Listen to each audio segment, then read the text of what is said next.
بعض کا چھوٹے بچے روزہ رکھ لیتے ہیں تو مائیں بے چین ہو جاتی ہیں، جب دوپہر کے وقت پھول جیسے بچے کملا جاتے ہیں تو مائیں انہیں بند کمرے میں کوئی کھانا یا کوئی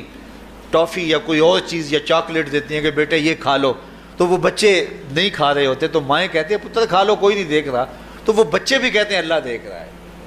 تو وہ جو صوفیاء کو مراقبوں سے ملتا ہے وہ ایک بچے کو بھی نصیب ہو رہا ہے کہ میرا اللہ مجھے دیکھ۔ یہاں ایک اور بھی تسلی ہے، ہم ہزار گناہ گار سہی،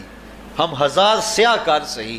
لیکن ہمارا رب پہ کتنا یقین ہے رمضان میں پتہ چلتا ہے کہ اس ذات پہ ہمارا کتنا تیقن ہے، کتنا یقین ہے، جس کو دیکھا نہیں، چھوا نہیں، بات نہیں ہوئی، جو تصور خیال کی حدود سے بھرا ہے، اتنا یقین ہے کہ ہم پانی نہیں لیتے، کھانا نہیں لیتے کہ میرا اللہ مجھے دیکھ رہا ہے۔ کاش کہ اس کو ہم اپنی پوری زندگی میں پھیلا لیں،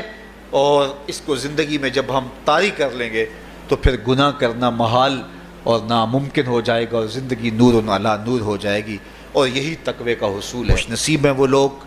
جو ماہ صیام کے روزے پورے خشوع و خضوع کے ساتھ رکھتے ہیں اور اس کی برکتوں سے مالا مال ہوتے ہیں۔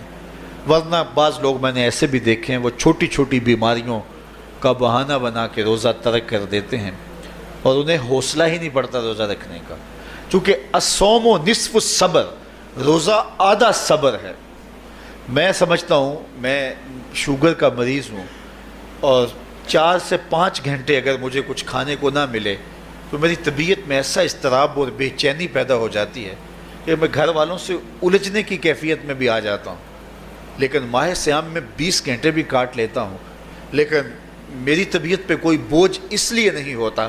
کہ میں اللہ کی رضا کو اپنے ذہن کے ایک ایک گوشے میں رکھے ہوئے ہوتا ہوں۔ تو یہ آدھا صبر ہے، یہ صبر سکھاتا ہے۔ اور پھر روزے سے جب ہم بھوک کاٹتے ہیں تو غربا، مساکین، وہ لوگ جو بیچارے بھوک اور پیاس کاٹ کے زندگی گزارتے ہیں، ان کا بھی ہمیں خیال آتا ہے کہ ہمیں تو اپنے اختیار سے چند لمحوں کے لیے بھوک کاٹنی پڑی تو اس کی کلفت اور اس کی اذیت اتنی ہے، تو جو شخص مجبوری کی وجہ سے کاٹتے ہیں اور ان کے بلکتے بچے ان کے سامنے ہوتے ہیں تو پھر ان کا عالم کیا ہوگا۔ تو اس سے پھر صدقہ اور خیرات کا ماحول پیدا ہوتا ہے اور ہم غربا کو اپنے ساتھ خوشیوں میں شریک کرتے ہیں۔ تو فرمایا اے ایمان والو، تمہارے اوپر روزے فرض کر دیے گئے جس طرح تم سے پہلوں پہ فرض کیے گئے تھے، لعلکم تتقون، تاکہ تم متقی بن جاؤ، تاکہ تم پرہیزگار بن جاؤ۔ حضرت سلمان فارسی رضی اللہ تعالیٰ عنہ سے مروی ہے کہ جب شعبان کی 29 تاریخ ہوتی تو اللہ کے محبوب ہمیں خطبہ ارشاد فرماتے، اس میں رمضان المبارک کے فضائل بیان کرتے اور کہتے تمہارے پاس ایک شہر عظیم، عزت اور عظمت والا مہینہ آ رہا ہے جس کا ہر دن باقی سال کے دنوں سے افضل ہے، جس کی ہر رات باقی سال کی راتوں سے افضل ہے، اور اس میں ایک رات ایسی ہے لیلۃ القدر جو 1000 مہینے سے بہتر۔ تو یہ اللہ تعالیٰ کی رحمتوں کا روپ ہے، رحمتوں کے دروازے کھول دیے جاتے ہیں، اور روزہ دار کا روزہ بالخصوص عصر کے وقت، شام کے وقت، پچھلے پہر، روزہ دار کے خالی معدے سے جو ایک بو اٹھتی ہے، مہک اٹھتی ہے، اللہ کو کستوری سے بھی زیادہ محبوب ہوتی ہے۔ اللہ اکبر۔ اور فرمایا للصائم فرحتان، فرحۃ عند فطرہ و فرحۃ عند لقاء ربہ، روزہ دار کے لیے 2 خوشیاں ہیں۔ ایک خوشی اسے تب ملتی ہے جب وہ روزہ کھولتا ہے سارے دن کی بھوک اور پیاس کاٹ کے، جب شام کو ٹھنڈا اور میٹھا مشروب اسے ملتا ہے اور وہ مشروب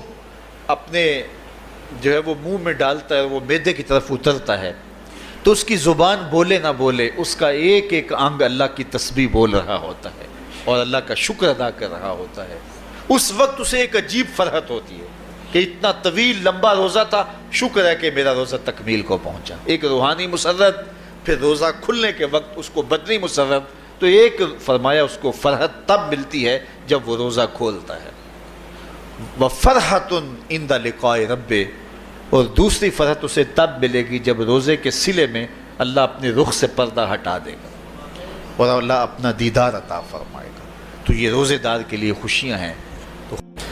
صبح گھر سے نکلتے ہیں، خالی پیٹ ہوتے ہیں، ہمیں تو پتہ ہے دفتر میں جانا ہے، ہمیں تو پتہ ہے دکان پہ جانا ہے، ہمیں تو پتہ ہے فیکٹری میں جانا ہے، ہمیں تو پتہ ہے کہ ہم نے فلاں جگہ جا کے دہاڑی لگانی، لیکن ان کا کوئی کاروبار نہیں ہوتا، کوئی فیکٹری نہیں ہوتی۔ جدھر جی آیا صبح جو ہے وہ اڑان بھر دی، بند توکل پنچھی اڑ دے، خرچ نہ پلے زیرہ ہو، نہ کوئی راس ہے نہ کوئی کاروبار ہے، لیکن کبھی ایسا نہ ہوا کہ شام کو خالی پیٹ آئے ہوں۔ تو کہا اگر تم اللہ پہ توکل کر لو وہ بھی تمہیں ایسے رزق دے جیسے پرندوں کو رزق عطا کرتا ہے۔ پرندوں میں سے ایک پرندہ ہے ہنس، یہ سچے موتی کھاتا ہے، اور آپ پنساری کے پاس موتی لینے جائیں تو ہزاروں روپے تولے کے ماشے کے حساب سے آپ لیں تو پھر بھی آپ سوچتے ہیں کہ پتہ نہیں یہ خالص دیے یا نہیں دیے۔ وہ اتنے نایاب اور کامیاب ہیں کہ آپ ماشوں اور تولوں میں خریدتے ہیں اور پھر بھی آپ کو شک رہتا ہے کہ یہ خالص ہیں یا کہ نہیں۔ اور ہنس کھاتا ہی وہ ہے، اور دنیا پر ایک نہیں لاکھوں کروڑوں ہنس ہیں، اور روزانہ صبح و شام کھاتے ہیں اور پیٹ بھر کے کھاتے ہیں، اور اللہ انہیں روز عطا بھی کرتا ہے۔ تو یہ مالک وہ ہے، رازق ہے۔ جب اس پہ توکل اور اس پہ یقین پیدا ہو جاتا ہے تو پھر مشکل نہیں رہتا، پھر آسانی پیدا ہو جاتا ہے۔ تو روزوں میں اللہ تعالیٰ یہ یقین دیتا ہے کہ وہ مجھے دیکھ رہا ہے، بندہ یہ تیقن پیدا کر لیتا ہے کہ میرا اللہ مجھے دیکھ رہا ہے۔